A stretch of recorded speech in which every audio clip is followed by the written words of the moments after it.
कि ईरान जो है वो पाकिस्तान में मुज़ाकरात करने के लिए तैयार नहीं। अब ईरानी फॉरेन मिनिस्टर का एक शानदार ट्वीट आया है, कहा है कि पाकिस्तान से बेहतर तो कोई जगह ही नहीं हो सकती। उनको शक पाकिस्तान पे नहीं है, उनको शक अमेरिका और इसराइल पे है कि वो लोग जो मुज़ाकरात करने आए रास्ते में उनको उड़ा दिया जाए, उनकी मुलाकात हो रही हो और इसराइल वाले जो है वो वहां पे खुदा न खास्ता दोनों के ऊपर ही हमला कर दे। शहबाज शरीफ ईरान जाना चाहते थे मुश्तबा खामनाई से मिलने और पजिशकियान से मिलने, वो भी सिक्योरिटी की क्लियरेंस की वजह से कि सेफ नहीं था तो नहीं जा सके। यूएई हमसे नाराज क्यों है? यूएई इस वक्त मुकम्मल तौर पे अमेरिका और इसराइल के कैंप में है। गल्फ की रियासतों में सबसे ज्यादा हमले ईरान ने यूएई पर किए हैं। ये सऊदी अरब हमें दे देगा $3 बिलियन यूएई को देने के लिए, या हमने पल्ले से ही देने? पाकिस्तान अभी भी ईरान के साथ है। लगा कि वो अमेरिका को और गल्फ की रियासतों को रुलाएगा, जो कि शुरू हो गए हैं। अगर ईरान का लॉस हो रहा है तो दूसरी तरफ का लॉस होने की रेशो दिन ब दिन बढ़ती जा रही है। जो अक्सरियत है अमेरिकियों की, वो इस जंग के हक में नहीं है। लगता है कि चीन और रूस चाहते हैं आबनाए हुरमस बंद रहे और ये लड़ाई चलती रहे। कह रहे हैं कि बड़े को पॉजिटिव खबरें आ रही हैं वहां से, को अफगानी रिटर्न गारंटीज और वेरीफाइड को मैकेनिज्म बनाने को तैयार हो गए हैं।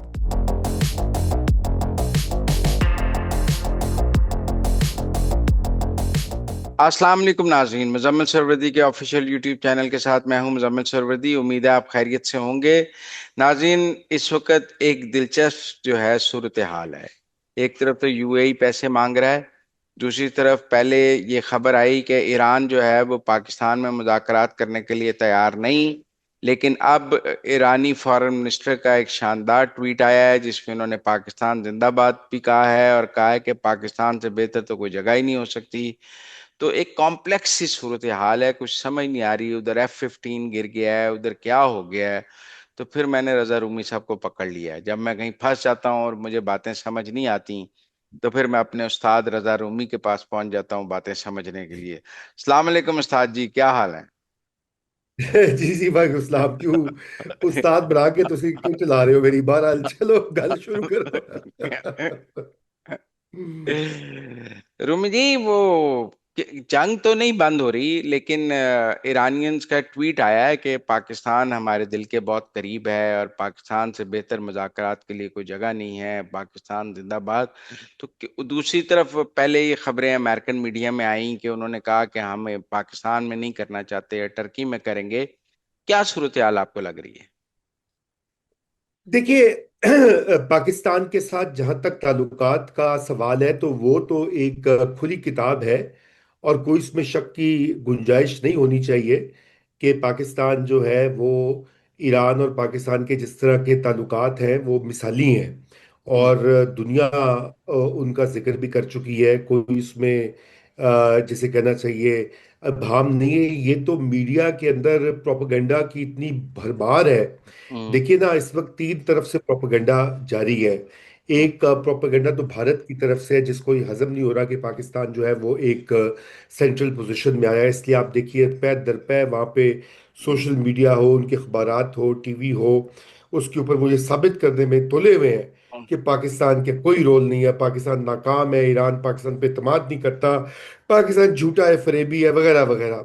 दूसरी तरफ से पाकिस्तान के अंदर एक सियासी जमात के कारकुन और फॉलोअर्स जो है वो मुस्तकिल इस प्रोपेगेंडा में लगे हुए हैं कि पाकिस्तान जो है वो एक नाकाम रियासत है, वो ईरान के खिलाफ है, ईरान एक हकीकी एब्सोल्युटली नॉट कहने वाला मुल्क है, जबकि पाकिस्तान की क़यादत जो है वो कॉम्प्रोमाइज्ड है, वो अमेरिका और इसराइल की इत्तेहादी है, वो सऊदी अरेबिया की टटू है और उसने ईरान की पीठ में छुरा घोंपा है। लोग इसको यकीन करते हैं मुजम्मिल साहब। ये ऐसी मतलब अफसोस की बात है कि ये आप सुन रहे हैं, नाज़रीन को कुछ को बड़ी अजीबो गरीब बात लगेगी कि हकाइक के मुनाफी है, लेकिन लोगों को प्रोपेगेंडा का इतना असर हुआ है कि वो एक्चुअली इसमें यकीन करते हैं। और तीसरा, मगरबी मीडिया, जाहिर बात है वहाँ भी ये बात दुरुस्त है। वो तो बहुत से एलिमेंट्स चाहते हैं, खुसूसन इसराइली जो इसराइल नवाज या इसराइल की के जेर असर जो मीडिया है या सहाफ़ी हैं या चैनल्स हैं, वो ये समझते हैं कि भी पाकिस्तान जो है वो क्यों ये रोल अदा कर रहा है और नहीं होना चाहिए, मार ईरान को ख़त्म करना चाहिए। अब ये तीन बहास की तरफ से इतनी झूठ फैला दिया गया है कि इसमें से हकाइक को निकालना ही बड़ा मुश्किल है। और जहां तक हकाइक का ताल्लुक है, तो वो हकाइक पाकिस्तान और ईरान की 900 किलोमीटर की जो एक सरहद है, वो हकीकत है, वो एक फैक्ट है। पाकिस्तान का ईरान के साथ वाबस्तगी, जब से पाकिस्तान बना है, मेरे ख्याल से सबसे पहला ही मुल्क था ईरान जिसने पाकिस्तान को तस्लीम किया था, वो भी एक फैक्ट है। और ये कि इससे पहले ईरान की पार्लियामेंट, ईरान के सदर, ईरान की हुकूमत, ईरान के अवाम पाकिस्तान का शुक्रिया अदा कर चुके हैं, वो भी हकायक है। इसलिए मैं ये समझता हूँ कि जो उन्होंने फॉरेन मिनिस्टर ने कहा है, वो उनका एक मौकफ है ईरानी हुकूमत का, ईरानी अवाम का।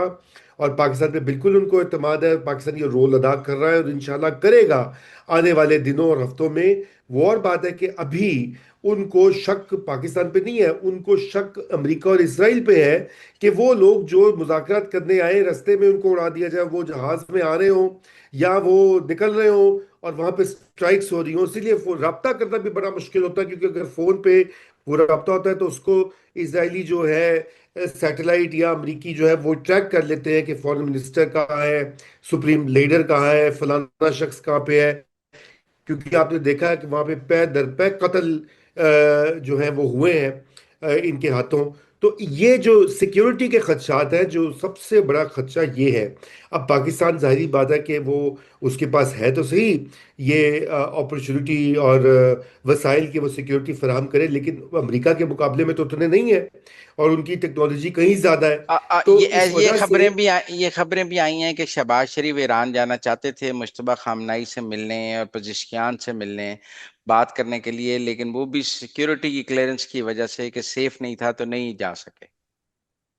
जी बिल्कुल, देखे ना, फिर ये तो एक यहाँ पर भी उनको मना किया गया होगा। हम्म। आई एम श्योर इदारे जो है इंटेलिजेंस के और उनके अपने जो एडवाइजर्स हैं, उन्होंने कहा होगा कि आप ये नहीं कर सकते, क्योंकि वो तो एक ओपन, देखिए ना, वहाँ तो ओपन रिस्क है, वहाँ पे इनकी मुलाकात हो रही हो और इसराइल वाले जो है वो वहाँ पे खुदा न खास्ता दोनों के ऊपर ही हमला कर दे, तो फिर क्या होगा। तो ये असल में तो ये मसला यहाँ पर अटका हुआ है। और ये एक सूरत हाल ऐसी है कि इसके ऊपर अब ये चीन को जो शामिल किया है, अल्टीमेटली इसमें अब चीन ही की कोई रोल होगा आगे चलकर, कि उनकी जमानत और उनके कहने के ऊपर ही ये मुज़ाकरात आगे बढ़ेंगे। जी मुजम्मिल साहब। अच्छा, अब यूएई पे बात कर लेते हैं। देखें ना जी, कल ये तो पाकिस्तान की तरफ से आ गया कि हम उनके पैसे वापस कर रहे हैं, और लेटर ऑफ थैंक्स के साथ हम उनको इस माह ये पैसे वापस कर देंगे जो उनके पैसे हमारे पास हैं। तो अब ये मुख्तलिफ जगहों से ये खबरें आ रही हैं कि यूएई हमसे नाराज क्यों है। वो कहते हैं कि वो यूएई चाहता था कि पाकिस्तान अपनी सरजमीन ईरान पर हमलों की इजाजत दे, ताकि आपको पता है यूएई पहले भी यूएन सिक्योरिटी काउंसिल में भी वो करारदाद लाए हैं कि जी स्टेट वो यूज ऑफ फोर्स की इजाजत होनी चाहिए। फिर वो ये भी चाहते हैं कि यूएई चाहता है कि पाकिस्तान जो है दुबई के साथ इजहार यकजहती के लिए कराची और गवादर की बंदरगाहें बंद कर दे। और उसके साथ साथ वो ये भी कह रहा है कि मुतहदा जो पाकिस्तान की नेवी है वो बंदरगाहों की हिफाजत के लिए, दुबई और यूएई की बंदरगाहों की हिफाजत के लिए पाकिस्तान की नेवी एक्टिव हो।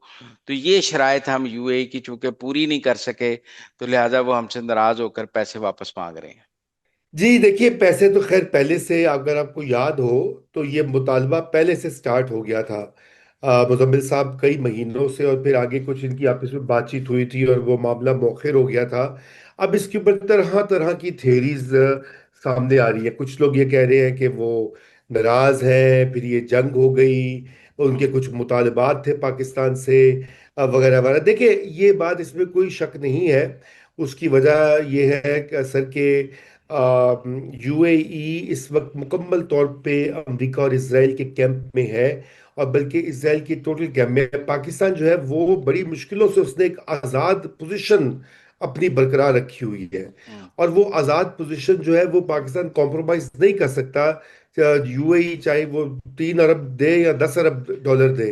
मतलब वो क्योंकि पाकिस्तान की अपनी कुछ जिम्मेदारियां हैं, अपनी कुछ कमिटमेंट्स हैं, और उसको उसने मुकद्दम रखना है हर सूरत में। तो एक तो सबसे बड़ी वजह ये है। दूसरी बड़ी वजह ये है कि आपने देखा है कि ये जो गल्फ की रियासतों में सबसे ज्यादा हमले ईरान ने यूएई पर किए हैं। और पाकिस्तान अभी भी ईरान के साथ है।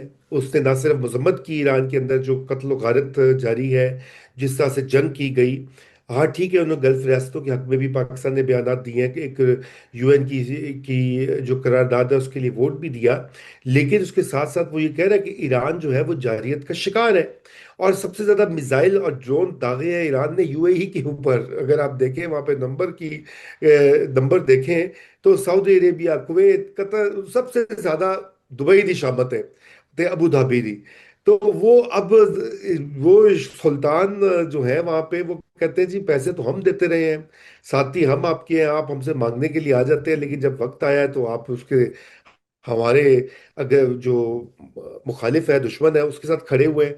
अब पाकिस्तान की अपनी मजबूरियां हैं, पाकिस्तान की अपनी एक पॉलिसी है, आजादाना पॉलिसी है, और बॉर्डर है, जैसे मैंने पहले अर्ज किया, 1,000 मील का रफली बॉर्डर जो है वो कोई जोक नहीं है। ये यूएई को भी समझना चाहिए कि यूएई जो है वो इस तरह के मुतालबात नहीं लग सकता। लेकिन मसला ये है कि अब इस लेवल पर आ चुके हैं, तो उसका बेहतरीन हल यही है कि ये 2-3 अरब डॉलर जो है उनको वापस दिए जाएं, और कहा जाए भाईजान रखें अपने पास, कोई बात नहीं, अल्लाह अल्लाह हो जेड़े रास्ते खोलेगा। पाकिस्तानी, जेड़े पाकिस्तानी दुबई च ने वो उनको भी कहेंगे पैकअप करो और निकलो, पहले वीजे देते नहीं है तो अब जो है ये उनको भी। अब मुजम्मिल साहब, ये अब एक जिसे कहते हैं ना, एक बड़ा रिस्क है।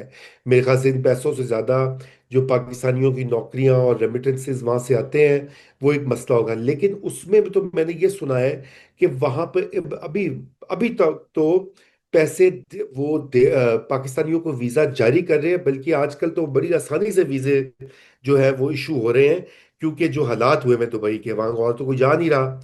और फिर अभी देखिए ना, जितना नुकसान ईरान ने वहां पे कर दिया है, और खुदा ना खास्ता, अल्लाह करे ऐसा ना हो, लेकिन अंदेशा है कि और नुकसान भी होगा।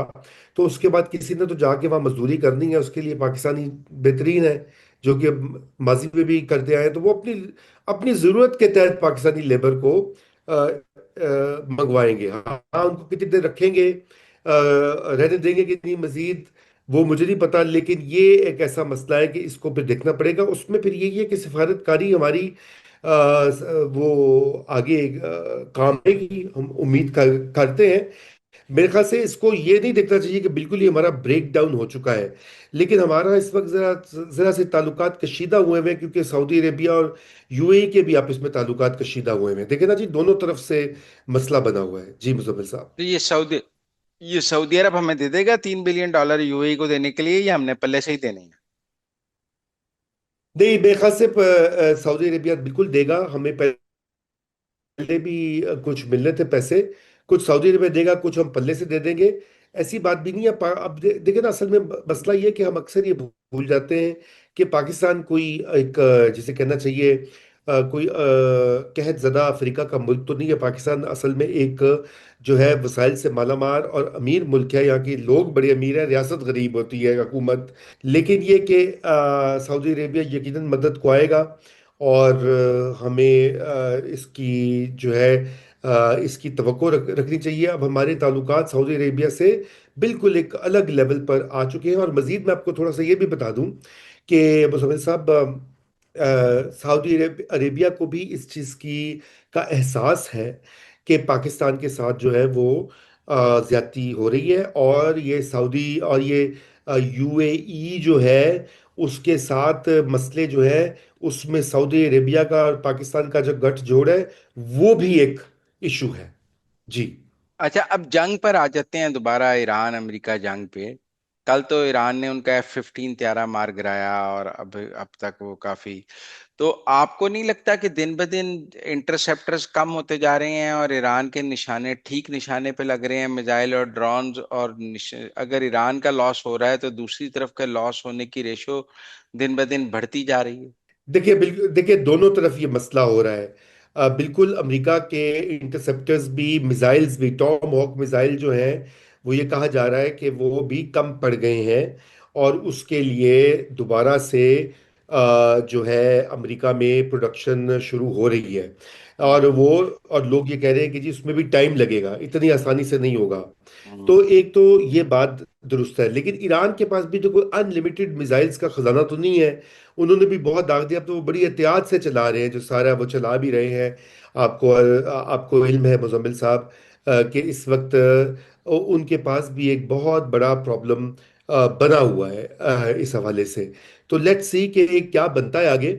आने वाले जो दिन हैं वो बड़े क्रूशल हैं और बड़े अहम हैं। और मेरे ख्याल से तो ये इतना आसान नहीं होगा ईरान के लिए ये मिसाइल्स की बारिश को जारी रखना। इसलिए ये 2-3 हफ्ते के अंदर अंदर ये गेम है, क्योंकि दोनों पार्टियां उसके बाद थक हार जाएंगी और उनके जो हथियार हैं वो भी कम पड़ेंगे। लोग ये सोच रहे हैं ना कि जी ईरान लड़ रहा है, बिल्कुल हकीकत ये है कि ईरान इस वक्त अपनी जिसे कहते हैं वो एक बड़ी जुर्रत से मुकाबला कर रहा है। मगर हमें ये नहीं भूलना चाहिए कि उसके पास भी कोई अनलिमिटेड सप्लाई नहीं है जी। लेकिन ऐसा लग रहा है कि चीन और रूस उसकी मदद कर रहे हैं, और चीन और रूस इस लड़ाई को चलाना चाहते हैं। जिस तरह उन्होंने यूएन सिक्योरिटी काउंसिल में वो अरबों की करारदाद को रोका है, यूज ऑफ फोर्स वाली को, अब नाए हुरमस की को खुलाने की, तो वो लगता है कि चीन और रूस चाहते हैं अब नाए हुरमस बंद रहे और ये लड़ाई चलती रहे। जी देखिए, ये बात बहुत हद तक वजन है कि इंटेलिजेंस के लेवल पर जो है इंटेलिजेंस के लेवल के ऊपर रूस और चीन दोनों मदद कर रहे हैं, लेकिन ये उस हद से आगे नहीं मिल रही। यानी कि जिस तरह से एक्टिवली एक इंटरवेंशन होती है वो चीन नहीं कर रहा, और वो चीन की इस वक्त पॉलिसी भी नहीं है। और मेरे ख्याल से कि चीन का अभी तक यही है कि वो भी चाहता है कि भाई ये जंग बंद हो, मजीद ये फैले ना। चीन के शामिल होने से ये जंग मजीद फैलेगी। और चीन की भी अभी मैशत जो है वो बड़ी जल्द उसके ऊपर असर आएगा। हमारा तो शुरू हो गया मामला खराब। अभी ये 2-3 हफ्ते की और बात है, महीने की और बात है। अगर ये महीने के अंदर अंदर नहीं रैप अप होता ये सारा मामला, तो फिर चीन की मैशत के ऊपर बड़ा जिसे कहते हैं सख्त इसका मनफी असर पड़ेगा जी मुजम्मिल साहब। वो कहते हैं उनके पास $3.9 ट्रिलियन हैं, कुछ 2 4 6 महीने वो गुजार सकते हैं। कोई ऐसी बात नहीं है कि चीन के पास हमारी तरह महदूद डॉलर, उनके पास तो अमेरिका से ज्यादा डॉलर्स हैं उनके रिजर्व फेडरल बैंक में। वो कहते हैं उनकी सर वो दे कैन सस्टेन। सर वो बिल्कुल है ना, लेकिन गालिब है कि अगर दुनिया के पास पैसे ही नहीं होंगे खरीदने के लिए तो चीन की केड़ी तरक्की होगी। यानी कि जो चीन की इलेक्ट्रॉनिक्स गुड कपड़े, आपके पीछे जो सारी डेकोरेशन लगी हुई है सब मेड इन चाइना है। ये झंडे का जो डंडा है पाकिस्तान का, ये भी नीचे में अगर आप पढ़ेंगे तो मेड इन चाइना छोटा छोटा लिखा होगा। तो जब तुम्हारे पैसे ही पेट्रोल तुम फूक देता सारा सड़ जाना है, तो आपने कौन सी मजीद चीजें खरीदनी है। तो चीन की तो सारी तिजारत के ऊपर दुनिया जितनी खुशहाल होगी उतना चीन खुशहाल होगा, नंबर एक। नंबर दो के चीनी का और चीन की ने जो इंडस्ट्रियां और जगहों पे लगाई हुई हैं दुनिया भर में, वियतनाम में, फिलीपीन में, यहाँ पे पाकिस्तान में उन्होंने लगानी थी जो कि भी इरादा है सीपेक का। वहां भी तो कारोबार स्लो हो रहा है ना। तो चीन की अपनी माशी तरक्की जो है वो स्लो होगी। फिर पेट्रोल और डीजल की प्राइसेस जो है चीन के पास जो अभी तक स्टॉक है वो चंद महीनों का ही है, उससे ज्यादा उसके बाद वहां भी कीमतें बढ़ना शुरू हो जाएंगी। अभी भी बढ़ाई है उन्होंने कीमतें, डोमेस्टिक जो अपने सारिफिन है उनके लिए थोड़ी सी बढ़ाई है, हमारे जितनी नहीं बढ़ाई। लेकिन कारखानों के लिए और गुड्स की नकलो हरकत के लिए उनको एनर्जी चाहिए। और वो एनर्जी जो है अगर वो महंगी होगी तो चीन का मॉडल भी खराब होगा। तो ये ऐसी बात नहीं है। और देखें ये पूरी दुनिया को, ईरान की इस वक्त जो हिकमत अमली जो कामयाब रही है वो ये है कि उसने पूरी दुनिया को वक्त पा देता है। उन्होंने कहा ठीक है बच्चों तुसी साढ़े ते हमला किया है, तो हम तो डूबे हैं सनम, तुमको भी ले डूबेंगे। तो ये अप्रोच है ईरान की, और इसी वजह से ईरान कामयाब जा अजय, रहा है। 2 हफ्ते जो अमेरिका बात कर रहा था डोनाल्ड ट्रम्प ने अपनी तकरीर में, और कहा हम स्टोन एज में ले जाएंगे, तो 2 हफ्ते में से 4 दिन तो गुजर गए हैं, बाकी 11 दिन रह गए। ये स्टोन एज वाला जो दावा है, या वो कितना हकीकत वाला नजर आता है कि वाकई देखिए ईरान पहले पत्थरों के दौर में चला जाएगा? देखिए पहली तो ये बात है कि आलमी कवानीन के तहत ये ऐसा जुमला कहना ही जंगी जुर्म के मुतरादिफ है, कमिट करने के मुतरादिफ है। ये वॉर क्राइम कहते हैं ऐसे। किसी भी मुल्क में को आप ये नहीं कह सकते कि हम आपको स्टोनेज में डाल देंगे, वहाँ की सिविलियन इंफ्रास्ट्रक्चर सिविलियन लाइफ को आप डिस्ट्रॉय कर दें। तो ये तो पहली बात ही गलत है। मगर उन्होंने एक बहुत बड़ा ब्रिज जो है ईरान का वो तो डिस्ट्रॉय किया है। और अभी मेरे ख्याल से वो बेसिकली आपको पता है कि वहां भी तो फड्डा पड़ गया था, वहां पे भी फौज में तब्दीलियां करनी पड़ी, वहां पे आज ही वहां आदमी स्टाफ को फायर कर दिया जंग के दौरान।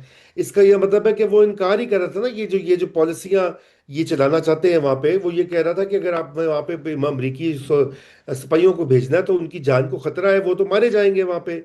ये हमसे बॉडी बैग्स जो है वो सब ले नहीं जाएंगे, और ये हिकमत अमली आपकी ठीक नहीं है। तो इसी वजह से तो उनको फारिग किया गया है वहां पे।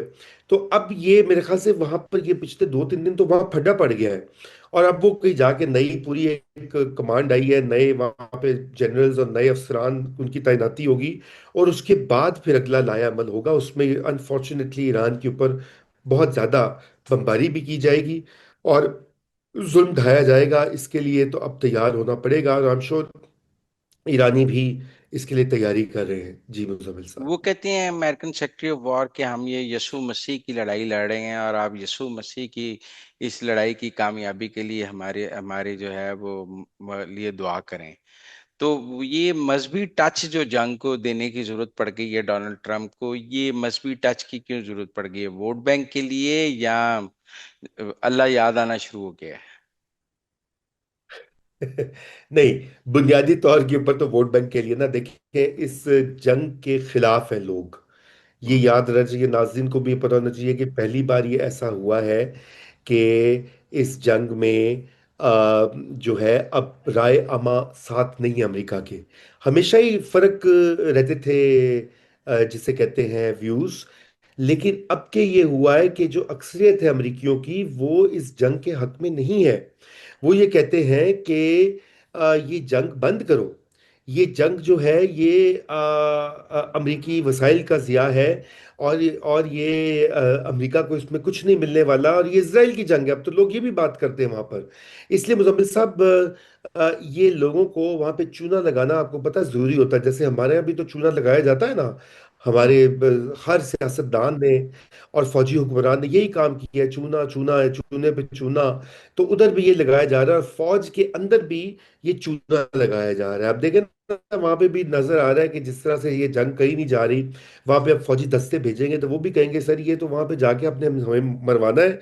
1 लाख आर्मी के आगे 5-10 हज़ार अमरीकी फौजी जाके अगर उनके ऊपर वो होगा, तो उनको भी मोटिवेट करने के लिए ये नैरेटिव जरूरी है कि उनको भी कहा जाए कि आप यसु मसीह की जो है खिदमत के लिए ये जंग लड़ रहे हैं। वैसे तो आप इसकी बात है कि हजरत ईसा अलैहिस्सलाम भी बेचारे जो है बड़े परेशान हो गए, किस तरह के पैरवकार उनको मिल गए, ऐसे नाहंजार किस्म के।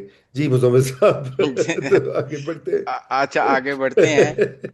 अच्छा, कुछ उरुमची में पाकिस्तान और अफगानिस्तान के मुज़ाकरात भी हो रहे हैं, और आप गो के जूनियर सतह पे ही हैं, लेकिन कह रहे हैं कि बड़े को पॉजिटिव खबरें आ रही हैं वहां से, को अफगानी रिटर्न गारंटीज और वेरीफाइड को मैकेनिज्म बनाने को तैयार हो गए हैं। जी देखिए, वो उस जिस लेवल पर ये मुज़ाकरात हो रहे हैं सर, वो उस ये इसको ऑपरेशनल लेवल ही कहा जाता है ना। कि असल में जो होता है लोअर लेवल के ऊपर जो कोऑर्डिनेशन होती है इंटेलिजेंस की, इंटेलिजेंस शेयरिंग की, वो इसी लेवल पर होती है। और वो चीन का भी ये एक ही हदफ है कि दहशतगर्दी रुके, थमे, उसमें कमी आए, और दहशतगर्द नेटवर्क जो है उसको पकड़ा जाए। और पाकिस्तान का भी यही ऑब्जेक्टिव है। और अफगानिस्तान की ऊपर अगर किसी मुल्क की चलती है तो वो उस वक्त चीन की चलती है, और अमेरिका की भी चलती है, क्योंकि वहां से कैश आता है।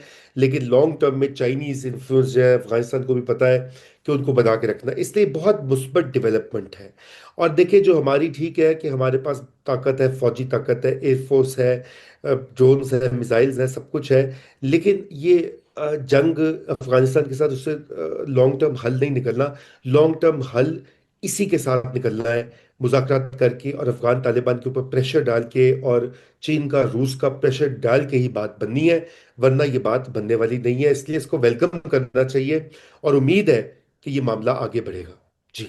अच्छा, अब ईरान पे ये भी है कि वो कहते हैं कि खबरें आई हैं कि जेडी वैंस तो पाकिस्तान आने के लिए तैयार थे, ईरानी नहीं माने। इरानियंस जी, आर दो नॉट बार। रेडी। 2 बार। तो आप कहते हैं कि बड़ी तबाही होने वाली है और वो बड़ी बमबारी करेंगे, और वहां नई जो क्यादत आई है वो ईरान पे बिल्कुल कोई रहम नहीं करेगी। तो अब तो ये लग रहा है कि अमेरिका जंग खत्म करना चाहता है, ईरान नहीं खत्म करना चाहता। तो ईरान क्यों नहीं खत्म नहीं करना देखिए, चाहता?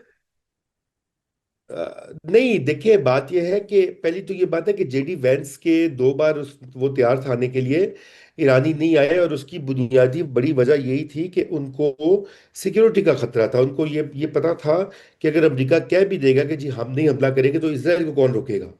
असल तो इसराइल अ, है ना जड़ मसले की, पहली तो ये बात है। इसी वजह से वो उन्होंने कहा कि जी हम इंटरनल कॉन्सल्टेशंस करेंगे, फिर उन्होंने पाकिस्तान को कहा कि नहीं हम नहीं आ रहे। 2 बार ये हुआ। तो अब सवाल ये पैदा होता है कि ईरान क्यों नहीं, ईरान ईरान कहता है कि मैं जंग नहीं रोकूंगा, उस शर्त पे रोकूंगा कि आप पहले जमानत दें कि ये इस सीज फायर के बाद, इस जंग बंदी के बाद आप दोबारा हमला नहीं करेंगे। सबसे बड़ा मुतालबा जो है इस वक्त ईरान का ये है कि गारंटी हो अमेरिका की कि दोबारा ईरान के को निशाना नहीं बनाएगा इसराइल और अमेरिका। अगर ऐसा हुआ तो फिर जो है ये उसका कोई फायदा नहीं। फिर ईरान ने कहा कि हम ये माशी तौर के ऊपर और हमले को तेज करें, और इससे जो पूरी अमरीकी इकोनॉमी है और सरमायादाराना निज़ाम जिसका कि अमेरिका सरबराह है, उसको जद ज़रबे कारी पहुंचे। क्योंकि देखें ये पेट्रो डॉलर जो है मुजम्मिल साहब, ये पेट्रो डॉलर जिसको कहा जाता है, ये इसी तरह डॉलर की मजबूती का राज ये है कि जो सारी ट्रेडिंग होती है दुनिया भर में, और खुसूसन पेट्रोलियम प्रोडक्ट्स ही, ऑयल चूंकि सबसे अहम कमोडिटी है, हर एक की ज़रूरत है, वो डॉलर में खरीदी और बेची जाती है। तो डॉलर की बल्ले बल्ले तो इसी पे होती है। अब ईरान ने जो किया है, अभी आपने देखा कि वो जो तेल बेच रहा है वो चाइनीज युआन में उसकी कीमत वसूल कर रहा है। और अगर 20% सप्लाई जो है दुनिया की वो चोक रहती है, और ईरान डबल अपना तेल बेच रहा है, और अगर ये मुतबादिल मंडियों में और मुतबादिल रूट्स पैदा हो जाते हैं, तो फिर अमरीकी अजारादारी को नुकसान तो पहुंचना, खत्म तो नहीं होगी, जारी बात है, इतनी जल्दी, इतनी बड़ी वो मैशत है दुनिया की और इतनी बड़ी ताकत है, फौजी ताकत है, लेकिन उसको नुकसान ठीक ठाक पहुंचेगा। और इस नुकसान को जो पहुंचने की वजह से जब ग्लोबल इकोनॉमी डिक्लाइन करेगी, अमेरिका की इकोनॉमी भी डिक्लाइन करेगी, अमेरिका की इकोनॉमी डिक्लाइन की तो चीखें निकलेंगी। वहां पे भी जिसे कहते हैं, पहले लोग सड़कों पे निकल आते हैं हर बात के ऊपर, तो वहां पे हुआ, तो फिर तो खुद रजीम चेंज जब अमेरिका में ना हो जाए। तो इस वजह से ईरान की ये हिकमत अमली है कि अमेरिका को और उसके जो और खुसूस जो गल्फ के इत्तेहादी हैं उनको रुलाओ, मैं उन्हें रुलाऊंगा। आपको पता ना कि ये जुमला बड़ा मशहूर है, ये लगता है ईरान को ईरान की जो खारजा दफ्तर खारजा ने भी सुन लिया था, और उन्होंने कहा कि वो अब अमेरिका को और गल्फ की रियासतों को रुलाएगा, जो कि शुरू हो गए हैं। और वो ये अब इसलिए गल्फ की कुछ रियासतें जो हैं, कतर फॉर एग्जांपल, और यूएई, वो तो कहते हैं अमेरिका को कभी छोड़ना नहीं आपने ईरान को, इससे इतने हमले किया, अब आप इसको खत्म करें। यहाँ वहां भी अब तकसीम आ गई है ना, कुछ ओमान वगैरह कहते हैं नहीं सुलह कर लें, जंग बंदी करें, लेकिन ये जो हार्ड लाइन है जिनके ऊपर ज्यादा हमले हुए हैं, वो कहते हैं छड़ना नहीं, इन्होंने कुटो एक कोई बार। जी। कोई कोई आपको नजर आता है फिर, अगर ईरान सीज फायर के लिए तैयार नहीं है, कहते हैं 48 घंटे के सीज फायर की एक ऑप्शन मौजूद थी, ईरान ने 48 आवर्स के सीज फायर की प्रपोजल को भी कबूल नहीं किया कि 48 जी आवर्स नहीं किया। मुज़ाकरात कर लेते हैं, तो फिर तो कोई हमें अगले 2 हफ्ते में भी सीज फायर तो नजर नहीं आ रहा है। ऐसा क्या हो जाएगा कि ईरान सीज फायर पे मान जाएगा? मुझे तो ऐसा कुछ होता, मतलब एटम बम भी मार देंगे ना, बाकी ये पुल उड़ा दें, फैक्ट्रियां उड़ा दें, स्टील मिल उड़ा दें, अस्पताल उड़ा दें, इसके नतीजे में रजीम फॉल तो नहीं हो जाएगी? इसके नतीजे में ईरानियन सरेंडर कैसे हो जाएगा? देखें, बात यह है कि सर, इशू ये है कि ईरान जो है वो तैयार हो जाएगा उस वक्त जब अमेरिका ये रियलाइज कर लेगा कि अब मजीद आगे नहीं नुकसान बर्दाश्त हो सकता। अभी तक तो अमेरिका एब्जॉर्ब कर रहा है इसका जो इकोनॉमिक इम्पैक्ट हो रहा है, लेकिन एक पॉइंट आएगा कि जब ये स्टॉक मार्केट, ऑयल मार्केट और पेट्रोलियम की कीमतें जो है वो बहुत ज़्यादा हो जाएंगी, क्योंकि अमेरिका में भी इसी तरह तेल की कीमतें डबल हो रही हैं, और वहाँ भी इन्फ्लेशन जो है वो ज़्यादा बढ़ जाएगी।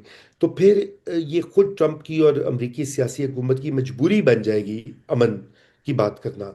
और यही वजह है कि मुज़म्मिल साहब, अब ये ईरान उस लम्हे का इंतज़ार कर रहा है, और उस वक्त फिर ईरान बिल्कुल मुज़ाकरात की मेज़ पे आएगा, और इंशाल्लाह मुझे पूरी उम्मीद है कि पाकिस्तान ही उसमें एक रोल अदा करेगा, क्योंकि पाकिस्तान से बेहतर कोई रोल ये अदा कर नहीं सकता। जी। वो कहते हैं जेडी वैंस इस बात पर सोच रहे हैं कि वो अगले प्रेसिडेंशियल कैंडिडेट के ना बने, क्योंकि इस वक्त रिपब्लिकन्स का बहुत डाउन है, और वो समझते हैं कि इस वक्त कैंडिडेट बनना जो है अगले इलेक्शन में उनको हरवा देगा। तो वो अब प्रेसिडेंशियल कैंडिडेट ना बनने की बात कर रहे हैं। आपको ऐसा लगता है? देखिए, जेडी वैंस जो है उसको ऑलरेडी बड़ा मुकाबला है खुद रिपब्लिकन पार्टी के अंदर। मार्को रूबियो भी उम्मीदवार है, पहले भी वो था। इस बार वो उसका सबसे बड़ा, जिसे कहते हैं, मुखालिफ होगा इस कैंपेन में। ये दोनों अगर जाते हैं तो मार्को रूबियो और जेडी वैंस के दरमियान कांटेदार मुकाबला होगा प्राइमरीज में। लेकिन वैंस बिल्कुल मेरे ख्याल से, अगर वो अक्लमंद बंदा है, तो इस वक्त रिपब्लिकन पार्टी और ट्रंप की मकबूलियत इस वक्त बॉटम पर है ओपिनियन पोल्स में, क्योंकि ये जो माशियात की वजह से और महंगाई की वजह से। इसलिए जेडी वैंस मेरे ख्याल से अगर समझदारी होगी उसमें तो वो भी नहीं आगे बढ़ेगा। लेकिन आपको पता है कि फिर जब आप इस पावर में होते हैं, आपका वैसे ही दिमाग खराब हो जाता है। इर्द गिर्द लोग होते हैं, कहते हैं सर जी ਤੁਹਾਡੇ तो वर्गा आया ही नहीं, तुसी मौसन है अमेरिका हो, आगे खलो जाओ। वहां भी खुशामद का कल्चर आपने देखा नहीं, जब ट्रंप बैठता है बादशाह की तरह, सारे कहते हैं सर आपका हुक्म था हम बजा लाए, आपसे बेहतर कोई बादशाह नहीं आया, आपका इकबाल बुलंद हो। वो ऐसी बातें करते हैं अंग्रेजी के अंदर। आप कोई रिकॉर्डिंग देख लें, नाज़रीन देख लें, यूट्यूब पे सब मौजूद है। ऐसी ऐसी खुशामदी बातें होती हैं। तो वहां भी यही कल्चर है मुजम्मिल साहब। ये सिर्फ हमारे यहाँ कल्चर नहीं है सुल्तान सियासतदानों को जो जैसे कहते हैं खुशामदी बातें करके शीशे में उतारने वाला, वहां भी ऐसी ही बातें चलती हैं। और वैंस को भी आई एम श्योर वहां पे यही कहा जा रहा होगा जब वक्त आएगा कि खलो जा तेरे तो वर्गा, हैंडसम भी है जेडी वैंस। ਉੱਥੇ ਵੀ हैंडसम ਚੱਲਦਾ ਹੈ, ਇੱਥੇ ਵੀ ਚਲੇ ਹੈ। ਵੈਸੇ ਇੰਨਾ ਅੱਗੇ ਨਹੀਂ ਪਿਟ ਗਈ ਹੈ ਫਿਲਮ ਉਹ ਵਾਲੀ, हम्म। लेकिन ਉੱਥੇ ਜੇ बाकी है हैंडसम ਦੀ फिल्म चलनी जी। चलनी है। लेकिन वो कह रहे हैं कि रिपब्लिकन पार्टी के जो पोल्स आए हैं उसमें जेडी वैंस की पॉपुलैरिटी मार्को रूबियो से बहुत ऊपर है। वो कह रहे हैं कि जेडी देखिए वैंस मोर पॉपुलर है रिपब्लिकन में as compared to Marco Rubio, और अगर जेडी वैंस कंटेस्ट करें तो मार्को रूबियो वो नॉमिनेशन आसानी से जीत जाएंगे। वो खुद फोरगो कर दें तो वो उनकी मर्जी हो सकती है। देखिए ये डिपेंड करता है। अभी है, अभी तो साल, देखिए ना, अभी तो ये अगले साल ये रेस स्टार्ट होगी, उससे अगले साल जो है वो 2027 है अगले साल, उसमें ये फैसले होंगे। 2028 में फिर मुकाबला स्टार्ट हो जाएगा। तो अभी तो दूर है, दिल्ली हनूज दूरस्त। अभी तो वो है पॉपुलर, जैसे मैंने आपको कहा, वो यंग है। और जो दाएं बाजू की वहां पे जो क्रिश्चियन बेस है, जेडी वैस, आपको पता ना, अब अपने आप को एक बड़ा, जिसे कहते हैं, एक क्रिश्चियन नेशनलिस्ट भी शो करता है। अभी उसकी नई किताब भी आ रही है। वो किताब सारी है कि दोबारा कैसे वो मजहबी हुआ, मजहब से दूर जाके दोबारा भी आने वाली है या आ गई होगी। पहली उससे किताब लिखी थी कि वो किस तरह से एक गरीब सफ़ेद फार्म घराने में पैदा होकर इस बड़े ओहदे तक पहुंचा। वो फिर उसको जो लोगों ने बड़ा सराहा, खुसूसन सफ़ेद फार्म कम्युनिटीज जिनका वोट इन्होंने लिया है। अब वो ये मजहबी तड़का लगा रहा है। तो अभी तक तो उसके नंबर ऊपर है, लेकिन जब ये वक्त आएगा, इस जंग की जो तबाहकारी होगी, जो मईशत का हाल होगा, तो याद रहे कि जेडी वैंस को भी तो देखा जाएगा ना। जो वाइस प्रेसिडेंट होता है वो भी भुगतता है। जैसे कमला हैरिस ने जो बाइडेन के किए धरे का भुगता, इसी तरह जेडी वैंस भी ट्रम्प के किए धरे का भुगतेगा। तो ये एक हकीकत है। मार्को रूबियो जो है वो भी एक उम्मीदवार होगा, और भी उम्मीदवार निकल आएंगे। ऐसी बात नहीं, सिर्फ ये दो नहीं है। और ये तो चार चार पांच होते हैं, फिर उनके आपस में एक दरमियान मुकाबला होता है वो बड़ा। आपको पता है इसमें पैसे का बहुत बड़ा रोल होता है। जो डोनर्स आ जाते हैं ना, वो फिर डिटरमिन करते हैं कि पीछे केड़ा केड़ा बंदा खलोता है, कितने मिलियन, कितने सौ मिलियन डॉलर रेज किया है। ये सारा उधर उधर तो नंगे पैसे का खेल है अमेरिकी सियासत। ये तो हम पाकिस्तान में ऐसे ही रोते पिटते हैं कि जी ये पैसा चल गया तो ये हो गया तो वो हो गया। वहां पे आके जो लोग आके स्टडी करें और देखें, वहां पे अरबों डॉलर जो है इस पे इलेक्शन के साइकिल के अंदर गर्दिश करता है, हर लेवल के ऊपर नीचे। मेयर के इलेक्शन से लेके सदारती इलेक्शन तक सारा काम ही पैसे का होता है। फिर जो पैसे वाले हैं वो अपना काम निकलवाते हैं, वो अपने हक में कवानीन पास करवाते हैं, पॉलिसियां बनवाते हैं, फायदे उठाते हैं। अभी जैसे आप ट्रंप को देख लें, पूरे खानदान को नवाज रहा है। दामाद क्या, बेटे क्या, बीवी की भी फिल्म आ गई है $1 मिलियन की, वो उसने जेफ बीजोस ने पैसे दिए हैं, जो वॉशिंगटन पोस्ट का अखबार चलाता है। मतलब सारा उधर खिचड़ी पकी हुई है क्रिप्टो में पूरा, आपको पता ही है, नाज़रीन को पता ही है। हमने भी जाके उसको यही तो इसी तरह तो शीशे में उतारा है उसको, क्रिप्टो का की इन्वेस्टमेंट करवा के। और तो उसको वो बड़ा खुश है इस बात से कि भी उसके खानदान का कारोबार फल फूल रहा है। यही इसीलिए सियासत में आते हैं लोग सारे, ये कौन बहुत सी शुक्रिया। खिदमत करने आते हैं। बहुत शुक्रिया रजर उमी साहब हमारे साथ बात करने का। It was player talking to you. Thank you very